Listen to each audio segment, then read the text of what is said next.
नाज़रीन आदाब, आप देख रहे हैं आलमी सहारा। वक्त हो गया है खबरनामे का। खबरनामा शुरू करने से पहले आइए देखते हैं आज की सुर्खियां। तिरुपति मंदिर के लड्डुओं में जानवरों की चर्बी के तनाज़े ने तूल पकड़ा, संजीदगी से जांच का मुतालबा। पाकिस्तान का एजेंडा चलाने के इल्जाम पर नेशनल कॉन्फ्रेंस के लीडर उमर अब्दुल्ला चिराग खां बीजेपी से पूछे तीखे सवाल। महबूबा मुफ्ती ने भी अपने खानदान पर इल्जाम का दिया जवाब, कहा बीजेपी सरकार बनाने के लिए 3 महीने तक हमारे दरवाजे पर थी। कोलकाता के आरजीकर रेप और कत्ल के खिलाफ जूनियर डॉक्टरों ने किया हड़ताल खत्म करने का ऐलान, शनिचर से लौटेंगे काम पर। और शुरू हुई एप्पल के नए आईफोन 16 प्रो मैक्स की फरोख्त, रात से लाइनों में लगे हुए थे शायकीन।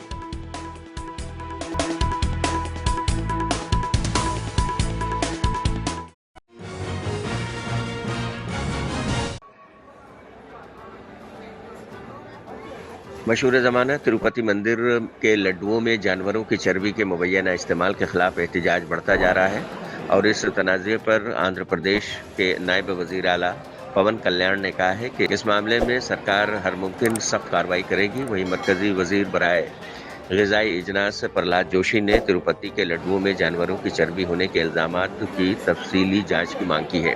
हालांकि YSRCP ने इस तरह के इल्ज़ामात से इनकार किया है और तहकीकात का मुतालबा करते हुए कोर्ट का रुख किया है।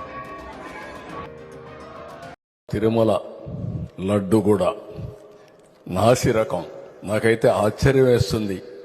ఎన్ని కంప్లైంట్ చేసినా కడాన వెంకటేశ్వర స్వామి పవిత్రతను దెబ్బతీశారు. ఎన్నోసార్లు చెప్పాం, అక్కడ ఎంత దుర్మార్గంగా ప్రయత్నం చేశారంటే అంత దుర్మార్గంగా ప్రవర్తించారు. కడాన అన్న దానంలో క్వాలిటీ ఆఫ్ ఫుడ్ లేకుండా చేశారు. దేవుని దగ్గర పెట్టే ప్రసాదం అపవిత్రం చేసే విధంగా ఓసారి బాధేస్తుంది. నాసి రకమైన ఇంగ్రీడియంట్సే కాకుండా ఎనిమల్ ఫ్యాట్ కూడా వాడారని, ఏది గీకు బదులు. ఈరోజు స్వచ్ఛమైన గీ తెమన్నాం, ప్రక్షాళన చేయమన్నాం. నాణ్యత పెరిగింది, ఇంకా కూడా నాణ్యత పెంచుతాం. అల్టిమేట్గా వెంకటేశ్వర స్వామి మన రాష్ట్రంలో ఉండడం మనందరి అదృష్టం. ప్రపంచం అంతా మన దగ్గరికి వచ్చే పరిస్థితికి వచ్చారు. అలాంటప్పుడు వెంకటేశ్వర స్వామి పవిత్రతను కాపాడుకోవాల్సిన బాధ్యత మనందరిపైన ఉంది. ఇది కూడా చేస్తామని చెప్పి కూడా నేను మీకు తెలియజేస్తున్నా.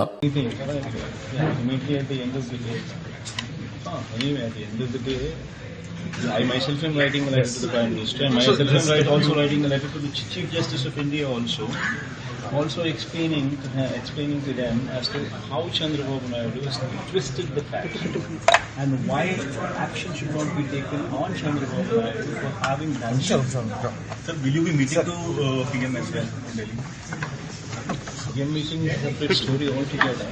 And we are writing a letter to these institutional bodies, to the heads of the institutional body. That's a different story. Animal fat was used as one of the ingredients for the preparation of ghee, which was supplied to Tirumala Tirupati Devasthanam. The lab reports which we have taken, the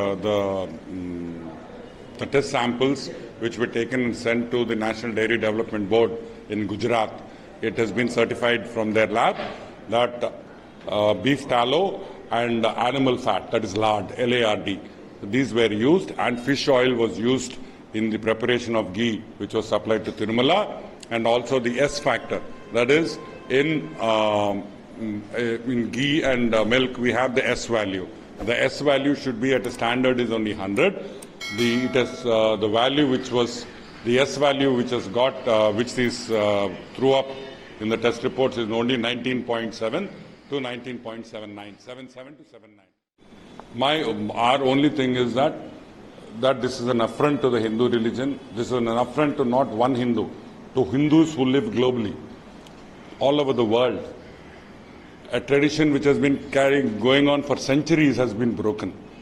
And the prasadam which is given to the Lord in 3 times a day, morning, afternoon and night, has been mixed with this ghee. Yesterday, our Chief Minister Chandrababu Naidu has commented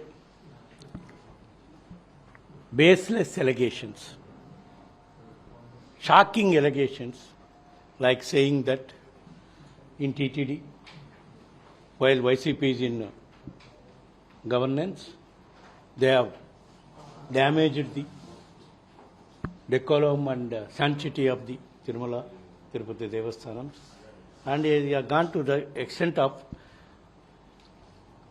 criticizing and commenting wild comments like, while preparing Swamwari prasadams and laddus, animal fat being used. This is ridiculous. Entire, not only country, entire world, all Hindu devotees are hurt because of these comments. You should take back. जैसे हर साल आते हैं, 4-5 साल से हम आ रहे हैं, तो जैसे पहले लड्डू लेके जा रहे थे, थोड़ा सा टेस्ट में अब की बारी थोड़ा ज़्यादा बेटर लगा। चाहे उसकी स्मेल को लेके कर लो, चाहे वो घी को लेके कर लो, अच्छा लगा। ठीक है, अब गवर्नमेंट ने बहुत अच्छा इधर इंतजाम भी कर दिया है, लड्डू का भी प्रसाद बहुत आराम से मिल रहा है, कोई दिक्कत नहीं है। तिरुमला इससे पहले एनडीए लेजिस्लेटिव पार्टी की बुध को बुलाई गई मीटिंग के दौरान सीएम नायडू ने दावा किया था कि पिछली वाईएस जगनमोहन रेड्डी की क़यादत वाली सरकार ने तिरुपति में श्री वेंकटेश्वर स्वामी मंदिर में लड्डू बनाने के लिए घटिया अशिया और जानवरों की चर्बी का इस्तेमाल किया। वेंकटेश्वर स्वामी पवित्र प्रसाद तनाजे पर लोगों में नाराजगी बढ़ती जा रही है। भारतीय जनता पार्टी के पार्लिमानी रुकन संजय जायसवाल ने इल्जाम लगाया है कि जगन रेड्डी और वाईएसआरसीपी ने हिंदुओं की आस्था को बदनाम करने के लिए ये साजिश रची है। उन्होंने किया है, तिरुपति के साथ पूरे विश्व की आस्था जुड़ी हुई है और तिरुपति बालाजी मंदिर के प्रसाद पोस्ट से, कुरियर के माध्यम से दुनिया के हर कोने में जाता है और इन्होंने, इनके लोगों ने मिलकर एक साजिश के तहत जिस प्रकार से ऑर्डर दिया और जिस प्रकार की मटेरियल को सप्लाई किया गया है और उस मटेरियल में जो अब निकल रही हैं गड़बड़ियां, यह साफ बताता है कि एक पूरे साजिश के तहत जगन रेड्डी ने और पूरे वाईएसआरसीपी कांग्रेस ने इस साजिश को रचा है जिससे कि हिंदुओं की आस्था को बदनाम किया जा सके।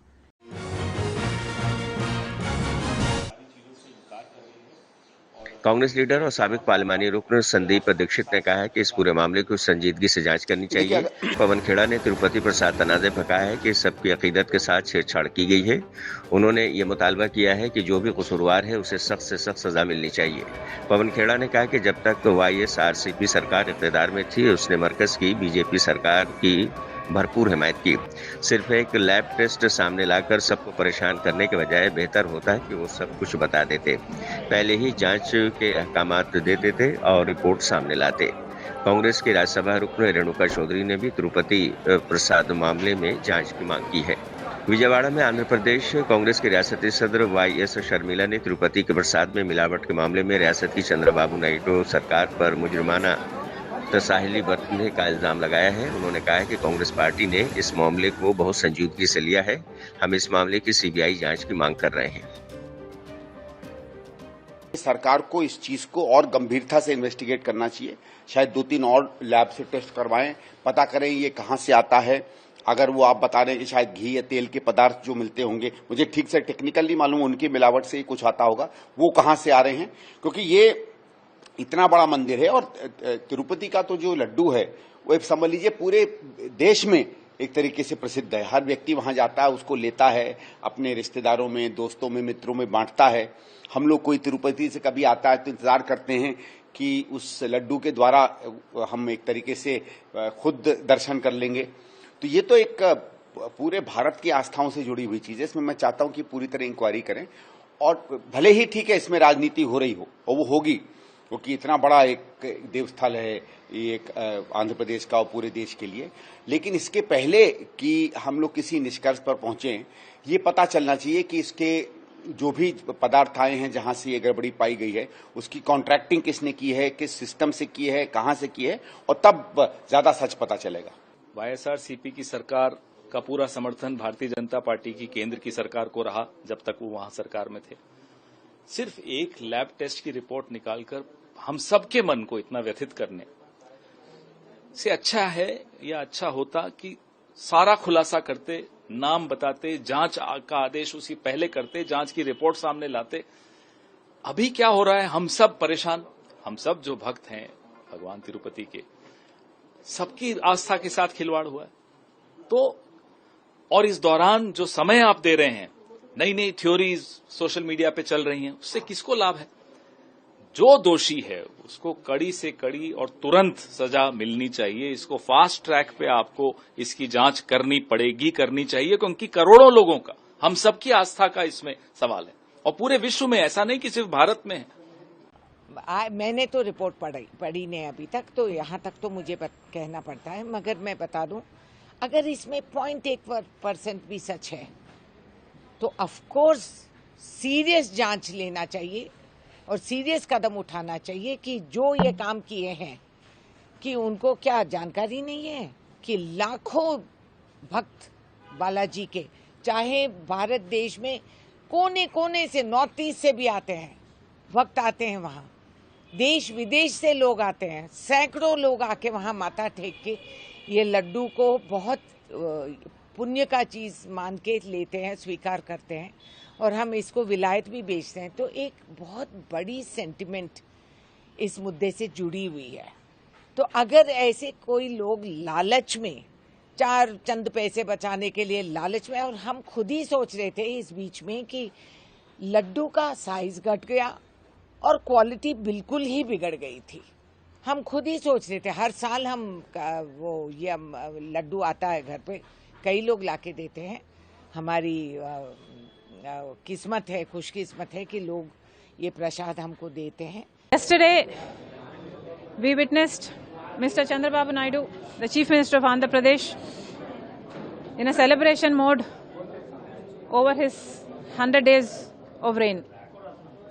And very casually, Mr. Chandrababu Naidu, the Chief Minister of Andhra Pradesh, mentioned that the older government, Mr. Jagan Mohan Reddy's government, was also involved in how do I put this? Yeah, in adulteration of the Tirupati Prasadam. This relates to the sentiment, the emotions, and the faith of crores of people, not only in Andhra Pradesh, but all over the country and even internationally. Mr. Chandrababu Naidu presented a report that said a sample was taken on the day that he assumed power, and this sample reported that there is beef tallow and fish oil also in the ingredients that were used to make the laddus, the prasadam, in the Tirupati. We do not understand why Mr. Chandrababu Naidu made this so casual. Therefore, the Congress party is taken upon itself very seriously. We are demanding a CBI inquiry into this issue because it is not a small issue. It does not pertain to a small group of people, but to crores of people. We have also written to the Home Minister of India, Mr. Amit Shah, demanding for a CBI inquiry into this matter.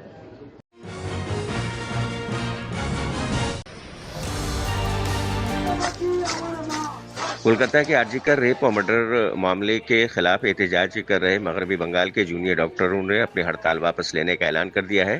हड़ताली doctor शनिचर से काम पर लौटेंगे। Emergency खिदमत फिर से शुरू होंगी, लेकिन ओपीडी मुअत्तल रहेंगी। मगरबी बंगाल जूनियर डॉक्टर्स फ्रंट के रुकन डॉक्टर अकीब अशरफ ने बताया है कि तहरीक को अब नए रूप में आगे ले जाने की जरूरत है। आंदोलन के 41वें दिन west Bengal junior doctor fronts की तरफ से ये बताया जा रहा है कि इतने दिनों के प्रोटेस्ट में हमने जो भी कुछ हासिल किया और बहुत सारी ऐसी चीजें हैं जो हम अभी भी हासिल नहीं कर पाए।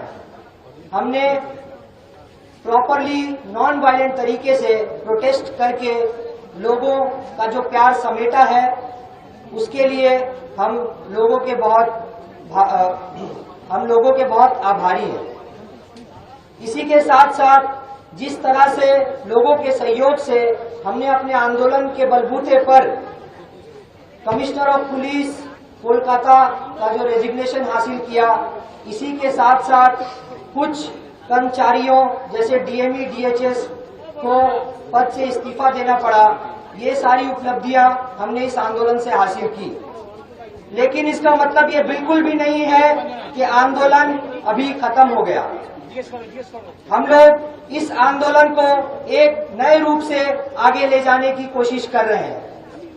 आज जो हमारे पास एक डिरेक्टिव स्वास्थ्य भवन के डिरेक्टिव नगरनों की तरफ से जो आया है, जो कल के मीटिंग जो हमारे चीफ सेक्रेटरी के साथ हुआ था, उसके रूप में हमने एक डायरेक्टिव पाया जिसमें ये बातें कही गई कि सेफ्टी सिक्योरिटी ये सारी इम्प्लीमेंटेशन होगी, लेकिन ये कब होगी इसके बारे में कुछ नहीं बताया गया। इसी के साथ साथ जो थ्रेट कल्चर, जिसका हमें पूरा यकीन है कि अभया एक थ्रेट कल्चर के वजह से जो ये दुर्घटना हुई है, वो अभया की दुर्घटना थ्रेट कल्चर के वजह से ही हुई है। इसी के साथ साथ जो हमारा डिमांड इलेक्शन को लेकर है, ये पक्का यकीन है हमें कि जो इलेक्शन जब रिप्रेजेंटेटिव्स को हमारे सरों पर थोप दिया जाता है तो वो थ्रेट कल्चर का भागीदारी बनकर हमारे सरों पर अपना एजेंडा, अपना प्रोपेगेंडा हमारे सरों पर लादने की कोशिश करते हैं। इससे थ्रेट कल्चर को बहुत बढ़ावा मिलता है। हमारा ये अब भी डिमांड है कि प्रिंसिपल सेक्रेटरी को पद से हटाया जाए। इसी के साथ साथ हमारा ये भी डिमांड है कि थ्रेट कल्चर पर कोई किसी कड़े रूप में कोई एक्शन लिया जाए। इसके साथ साथ हम ये भी डिमांड करते हैं कि जो जो चीजें हमें बोली गई है उस पर जल्द से जल्द एक्शन लिया जाए। हम कल स्वास्थ्य भवन से लेकर सीजीओ कॉम्प्लेक्स तक एक बहुत बड़ी रैली का आयोजन करने वाले हैं और इसी के साथ जो हमारा यहाँ पर अवस्थान है, धरना है, इसको यहाँ पर खत्म करने का अनाउंस करते हैं। लेकिन हम जब अपने कॉलेज को वापस जाएंगे तो हमारी नजर प्रशासन पर जरूर रहेगी कि वो इन चीजों पर किस तरह से एक्शन लेती है। अगर इन चीजों में कोई भी कोताही या ढिलाई बरती गई तो हम जरूर वापस और भी कठोर तरीके से और भी पक्के तरीके से हम वापस सीज वर्क को लेकर आएंगे। पिछले 30-35 साल में कुर्बान हुए पूंछ में जम्मू कश्मीर नेशनल कॉन्फ्रेंस के सरबराह उमर अब्दुल्ला ने बीजेपी के लीडर देवेंद्र सिंह राणा के बयान पर सख्त रद्द-ए-अमल जाहिर किया है। उन्होंने कहा है कि उन्हें हमें बताना चाहिए कि पिछले 30-35 सालों में 4,500 से ज्यादा नेशनल कॉन्फ्रेंस के कारकुनान, ओहदेदार और लीडर क्यों शहीद हुए। अगर हम पाकिस्तान का एजेंडा चला रहे हैं तो हमारे 4,500 लोगों की जानें कैसे चली गईं। कहीं न कहीं राणा की बातों और जमीनी हकीकत में फर्क है। चलिए ना, अगर वो हमें सॉफ्ट सेपरेटिस्ट कहलाना चाहे तो ठीक, फिर वो हमें ये बताए ना, जो 4,500 से ज्यादा नेशनल कॉन्फ्रेंस के वर्कर, नेशनल कॉन्फ्रेंस के ओहदेदार, नेशनल कॉन्फ्रेंस के एमएलए, एमएलसीज पिछले 30-35 साल में कुर्बान हुए, वो किस लिए हुए? अगर हम यहाँ पाकिस्तान का एजेंडा चला रहे हैं, अगर हम यहाँ मिलिटेंसी का एजेंडा चला रहे हैं, अगर हम यहाँ मुल्क को कमजोर करने का एजेंडा चला रहे हैं, तो ये 4,500 जानें जो गई हैं, ये किसके हाथों गई? कहीं ना कहीं तो राणा साहब के कहने में और जमीनी जो हकीकत है उन दोनों में फर्क है। देखिए ना, जिस आदमी ने 25 साल सच नहीं बोला नेशनल कॉन्फ्रेंस में रह के, आप उससे क्या उम्मीद करोगे कि आज वो सच बोलेगा? जिसने 25 साल जम्मू के लोगों को धोखा दिया, मुझे धोखा दिया, यहाँ के लोगों को धोखा दिया, उस आदमी से आपको कभी सच सुनने की उम्मीद नहीं रखनी चाहिए। कहा कि 2014 में मैं भी उनके साथ था, तो हमारी बात हुई, हम अमित शाह उसको ये तभी याद आया जब वो बीजेपी में गया। देखना, वही मैं कह रहा हूँ, जिस आदमी ने 25 साल मुझे धोखा दिया, वो आज लोगों को क्या सच बोलेगा? वो तो धोखेबाज आदमी है ना। अब मैं उस पर ज्यादा वक्त जाया ही नहीं करना चाहता हूँ। आपने सवाल पूछा नहीं तो मैं इस चीज को छेड़ता ही नहीं। शुक्रगुजार होना चाहिए शेख खानदान का कि शेख साहब। श्रीनगर में पीडीपी के सरबराह महबूबा मुफ्ती ने भी बीजेपी के लीडर देवेंद्र सिंह राणा के बयान पर हैरत का इजहार किया है और उन्होंने कहा है कि भाजपा को शेख खानदान का शुक्रगुजार होना चाहिए कि उमर अब्दुल्ला ने यहां अपने एजेंडे को नाफिज किया। जहां तक महबूबा मुफ्ती और मुफ्ती खानदान का सवाल है तो पीएम मोदी को याद होगा कि सरकार बनाने के लिए 2-3 महीने तक हमारे दरवाजे पर थी। जम्मू कश्मीर का इलाका मुल्क के साथ हुआ। उमर अब्दुल्ला जब बीजेपी में वजीर थे तो पोटा बनने से पहले यहाँ लागू किया गया। शातू उसमें बैन होगी और खासकर बीजेपी उमर साहब को पूरी दुनिया में घुमाती रही ये कहने के लिए जम्मू कश्मीर कोई मसला नहीं है, ये दहशतगर्दी का मसला है, पाकिस्तान के ऊपर हमला करके ये हल होना चाहिए। मुझे लगता है बीजेपी को शुक्रगुजार होना चाहिए शेख खानदान का कि शेख साहब, ये उमर साहब ने उनका एजेंडा यहाँ पर इम्प्लीमेंट किया जब वो वजीर थे। जहाँ तक महबूबा मुफ्ती और पीडीपी का सवाल है, मुफ्ती खानदान का सवाल है, तो मोदी जी को याद होगा पहले 2 महीने फिर 3 महीने वो हमारे दरवाजे पे रहे। उनके लोग कि खुदा के लिए हमारे साथ सरकार बनाओ और आप जो शर्त रखोगे हम आपके साथ सरकार बनाने के लिए तैयार है। और हमने शर्तें रखी, 370 के साथ छेड़छाड़ नहीं करना और रास्ते खोलना, एस्पा खत्म करना, पाकिस्तान से बात करना, हुर्रियत के साथ बात करना, जिसके लिए उन्होंने वहां से बहुत बड़ा डेलीगेशन भेजा। तो वो तो उन्होंने खुद हमारे दरवाजे पे आए, चाहे शेख साहब के अब्दुल्ला खानदान के दरवाजे पे उमर साहब को मिनिस्टर बनाने के लिए बीजेपी में उसको इस्तेमाल करने के लिए, चाहे हमारे दरवाजे पे मुफ्ती खानदान। तो अब वो क्या कहते हैं? मैम, पाकिस्तान के डिफेंस मिनिस्टर जो है नेशनल कॉन्फ्रेंस जम्मू कश्मीर में पाकिस्तान के एजेंडे को इम्प्लीमेंट करने के लिए काम कर रही है। मेरे ख्याल में अगर पाकिस्तान का एजेंडा अब्दुल्ला खानदान ने इम्प्लीमेंट किया होता तो जम्मू कश्मीर हिंदुस्तान का हिस्सा नहीं होता, पाकिस्तान का हिस्सा होता, ये आजाद होता। ठीक है। एक मुल्क एक इलेक्शन पर रद्द-ए-अमल का सिलसिला लगातार जारी है। मध्य प्रदेश के साबिक वज़ीर आला और कांग्रेस के सीनियर लीडर दिग्विजय सिंह ने कहा है कि हिंदुस्तान का आईनी ढांचा विफाकी है। उन्होंने कहा है कि एक मुल्क एक इलेक्शन जमहूरियत और पार्लिमानी जमहूरियत की मुखालफत करता है। बिल पास भी हो गया तो ऐसी सरकारें जो अभी चुनकर आई हैं वो 5 साल की मुद्दत पूरी नहीं कर पाएंगी। क्या उनके वोटरों के साथ इंसाफ नहीं होगा? पहली बात तो ये भारत जो है ये फेडरल स्ट्रक्चर है हमारे संविधान का, यानी कि राज्यों के अधिकार अलग है, केंद्र के अलग अधिकार है और सबकी अपनी विधानसभा और अलग है और लोकसभा अलग है। टेन्योर सबका 5 साल का टेन्योर है। अब 98 में मिड टर्म पोल हो गया, फिर 99 में मिड टर्म पोल हो गया लोकसभा का, यानी कि 98 में पूरे राज्यों को सरकारें भंग करो, चुनाव करवाओ, 99 में फिर भंग करो, फिर चुनाव करवाओ। ये संभव है क्या?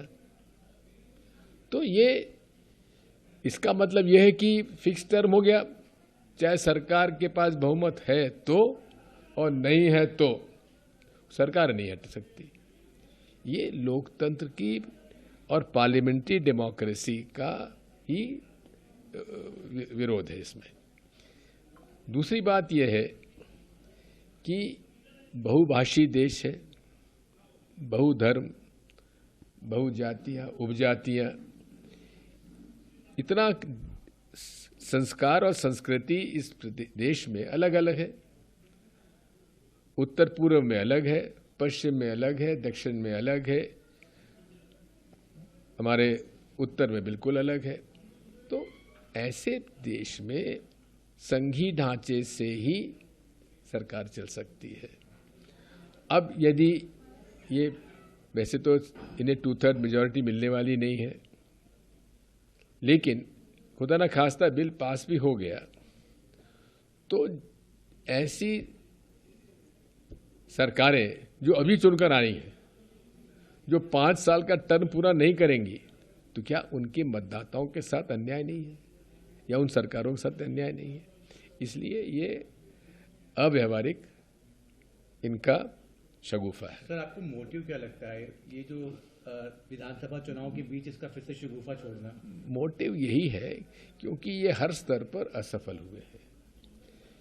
ये हमारे देश की अर्थव्यवस्था बिगड़ती जा रही है, सामाजिक समरसता बिगड़ती जा रही है, मोदी जी पर प्रश्न चिन्ह लगने लगे हैं उनकी लीडरशिप पर, स्वयं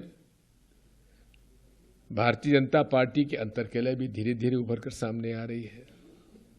तो ये शगुफा ये है कि भाई इससे सब लोग घबरा के वापस मोदी मोदी करने लगेंगे, उल्टा होगा। Sir, Rahul manned mission to moon, काबीना ने चांद के मिशन चंद्रयान 4 को मंजूरी दे दी है। इसरो के चीफ एस सोमनाथ ने ये इत्तला देते हुए बताया है कि अगले कुछ महीनों में अपडेट होंगी। अभी इसकी इंजीनियरिंग पूरी की गई है और अभी मंजूरी की कई परतों से इसे गुजरना है। उन्होंने ये भी बताया कि गगनयान छोड़े जाने के लिए तैयार है और हम इस साल के आखिर तक इसे लॉन्च करने की कोशिश कर रहे हैं। No, we just announced, cabinet just announced its approval. So updates will happen in the next few months. Right now we have completed the engineering. We got the approval from cabinet. It has to go through many layers of approval now. Financial approval has to happen. Then we will start by working on the detail engineering. So how will it be very different from the Chandrayaan 3, sir? Of course, we do know that we are going to get back the samples, sir. See, Chandrayaan 3 was only to go there and land. So now to come back from moon back here, it's equal to another one more mission. So the overall size of the satellite becomes almost double. Number of modules become 5, and we don't have launch capability, so we have to do with the 2 launches. And going in the orbit, we'll have to have docking, both in Earth orbit as well as in moon orbit. Then the sample has to come back like a re-entry type of capsule. We'll have to bring it back. So that way, it is much more complex. So, but where does the Chandrayaan 4 right now stand, sir, when we talk about the progress in this? So Chandrayaan 4 is now here in this shape. In the model only, it will be engineered in the coming days. Sir, about the Gaganyaan testing, sir, where does it stand? Gaganyaan is ready for launch. We are trying for this year for the first unmanned mission.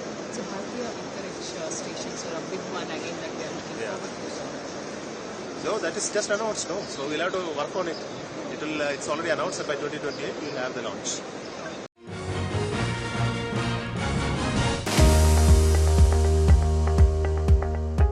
Apple ने मुल्क में iPhone 16 series की फरोख्त शुरू कर दी है। हिंदुस्तान में नए आईफोन जुमे की सुबह 8 बजे से रिटेल और ऑनलाइन दोनों स्टोरों पर दस्तयाब है। इसमें एप्पल बीकेसी मुंबई और एप्पल साकेत नई दिल्ली के स्टोरों के साथ तो कंपनी के बाइख्तियार सेलर्स शामिल हैं। मुंबई के बीकेसी में कंपनी के स्टोर पर बड़ी तादाद में लोग आईफोन 16 खरीदने के लिए पहुंचे। फोन के शौकीन लोग रात से ही लाइन में लगे हुए थे। दिल्ली के साकेत के सेलेक्ट सिटी वॉक में भी ये नज़ारा देखने को मिला। तो आज के खबरनामे बस इतना ही। दीजिए इजाजत, लेकिन आप देखते रहिए आलमी सहारा।